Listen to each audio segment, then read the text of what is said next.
రెడ్డి శ్రీకారం చుడితే దాన్ని క్యాన్సిల్ చేసి ఈయన ప్రైవేట్కు దాన్ని ఇచ్చి ఎల్ఎన్టీకి ప్రైవేట్కి వరకు ఇచ్చి అక్కడ 1,40,000 బిల్డింగ్ ఎస్ఎఫ్టీ బిల్డింగులు ఈయన కట్టించినాడు. వాళ్ళు కట్టినారు. దాన్ని ఇంకా ఏకంగా హైదరాబాద్ అంతా నేనే కట్టినట్టుగా దాని నుంచి ప్రొజెక్షన్. ఒక చిన్న బిల్డింగు 1,40,000 ఎస్ఎఫ్టీ, దాని పేరు హైటెక్ సిటీ, 6 ఎకరాల్లో కట్టిన బిల్డింగ్. దాంతో హైదరాబాద్ అంతా నేనే కట్టానని చెప్పి అక్కడి నుంచి ప్రొజెక్షన్. నిజం చెప్పాలంటే విషయం ఏమిటంటే 2004లో చంద్రబాబు నాయుడు ఓడిపోయినాడు. ఇది చాలా ఇంపార్టెంట్ విషయం. 2004లో చంద్రబాబు నాయుడు గారు ఓడిపోయిన తర్వాత హైదరాబాద్ అన్నది చంద్రబాబు చేతిలో లేదు. 2004, 2009 నాన్నగారు గెలిచారు. 2004లో చంద్రబాబు ఓడిపోయిన తర్వాత చంద్రబాబు నాయుడు చేతిలో హైదరాబాద్ లేదు. 2004 నుంచి 2009, 2009 నుంచి 2014 ఆ 10 ఏళ్ళు నాన్నగారు గెలిచిన పరిస్థితులు. తర్వాత మరో 2 సార్లు కేసీఆర్ గారు గెలిచారు. అంటే దాని అర్థం ఏకంగా 20 సంవత్సరాల పాటు చంద్రబాబు నాయుడు గారికి హైదరాబాద్కి ఎటువంటి సంబంధం లేదు.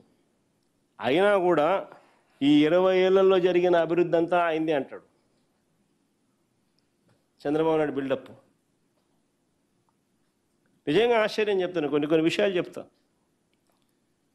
అయ్యా చంద్రబాబు గారు 6 ఎకరాలలో ఒక చిన్న బిల్డింగ్ 1,40,000 ఎస్ఎఫ్టీ బిల్డింగ్ కడితే దాని పేరు హైటెక్ సిటీ అని పేరు పెడితే దాంతో డెవలప్మెంట్ అనేది అయిపోతుందని అనుకోవడం మూర్ఖత్వం. దాని తర్వాత నువ్వు వెళ్ళిపోయినావు. దాని తర్వాత రాజశేఖర రెడ్డి గారు ముఖ్యమంత్రి అయ్యారు 2004లో. దాని తర్వాత ఏం జరిగిందో చెప్తా. 2004లో రాజశేఖర రెడ్డి గారు ముఖ్యమంత్రి అయ్యారు. అయిన తర్వాత ORR phase 1, outer ring road phase 1 126 కిలోమీటర్లు started in 2006, completed in 2012, which changed the Hyderabad city. PV Narasimha Rao Expressway, 11.6 kilometers flyover, India's largest flyover, started in October 2005, completed 19th October 2009. Rajasekhara Reddy గారి హయాంలో GMR International Airport, started March 2005, completed 23rd March 2008.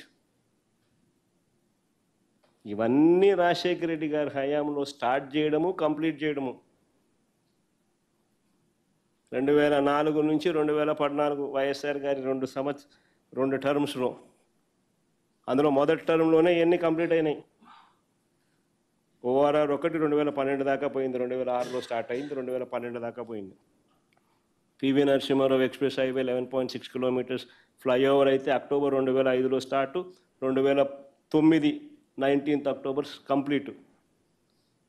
GMR international airport 2005 మార్చిలో start, 2008 మార్చిలో complete. ఇవన్నీ జరిగాయి కాబట్టే అయ్యా చంద్రబాబు నాయుడు దిగిపోయే నాటికి 2003-04లో రాష్ట్రం నుంచి, అప్పట్లో తెలంగాణ ఆంధ్ర కలిసి ఉన్న రాష్ట్రం నుంచి IT exports, IT and ITES exports, IT and IT related exports చూస్తే 5,660 కోట్లు.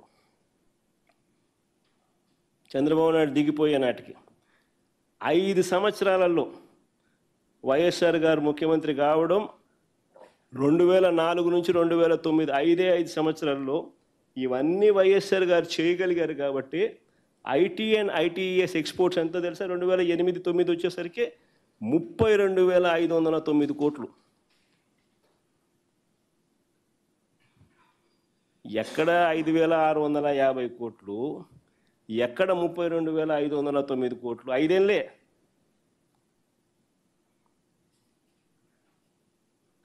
ఆ తర్వాత సెకండ్ టర్మ్ వచ్చేసరికి, అది కూడా రాజశేఖర రెడ్డి గారు సెకండ్ టర్మ్, ఆయన చనిపోయినా కానీ ఆయన గెలిపించి ఇచ్చిన ప్రభుత్వంలో ఆయన కొనసాగింపుగా జరిగిన దాంట్లో, ఎందుకంటే ఇవన్నీ అయిపోయి చేశాడు కాబట్టి ఆ టైం అయిపోయేసరికి 2013-14 వచ్చేసరికి 57,000 కోట్లు ఐటీ ఎక్స్పోర్ట్స్ హైదరాబాద్ నుంచి.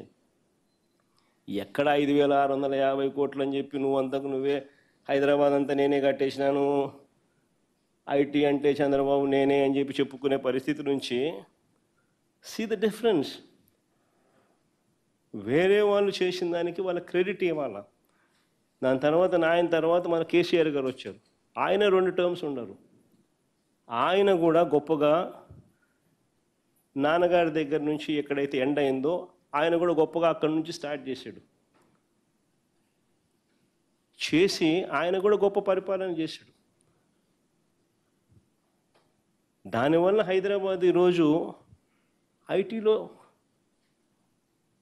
ఆయన 5,650 కోట్ల గురించి మాట్లాడుతా అంటే ఈరోజు ఐటీ ఎక్స్పోర్ట్స్ ఫ్రమ్ తెలంగాణ 2 లక్షల కోట్లు. మరి ఎక్కడ 5,650 కోట్లు నువ్వు వదిలేసింది, ఎక్కడ ఇవాళ 2 లక్షల కోట్లు? మన మధ్యలో 20 ఏళ్లలో ఇంత జరిగితే అది నేనుంటే నాన్ చేసింది మాత్రమే చెప్పా. కేసీఆర్ గారు ఏం చేసిందనేది నేను ఇంకా చెప్పాల. అది చెప్పకనే మొత్తం నేనే చేసిన హైదరాబాద్ మొత్తం నానే అంటే ఎట్లుంటుంది? ఈ చంద్రబాబు నాయుడుకి ఇది కొత్త కాదు. This is generally how his publicity stunt is. Credit వేరే వాళ్ళకి ఎవరికైనా కూడా ఇవ్వడు. వేరే వాళ్ళకు ఇవ్వాల్సిన డ్యూ క్రెడిట్ వాళ్ళకి ఇవ్వకపోవడం చంద్రబాబు నాయుడుకున్న దుర్మార్గమైన నైజం.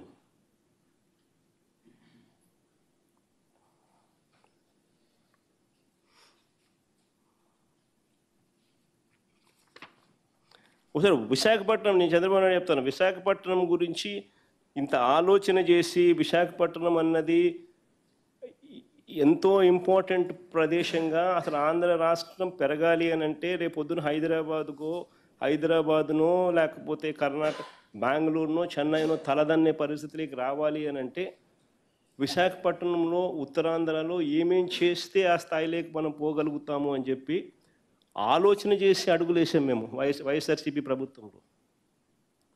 అందులో భాగంగా మేము వేసిన అడుగులు భోగాపురం ఇంటర్నేషనల్ ఎయిర్పోర్ట్ 2,700 ఎకరాలలో చంద్రబాబు నాయుడు హయాంలో ఎంత తెలుసా అక్విజిషన్ జరిగింది? కేవలం 377 ఎకరాలు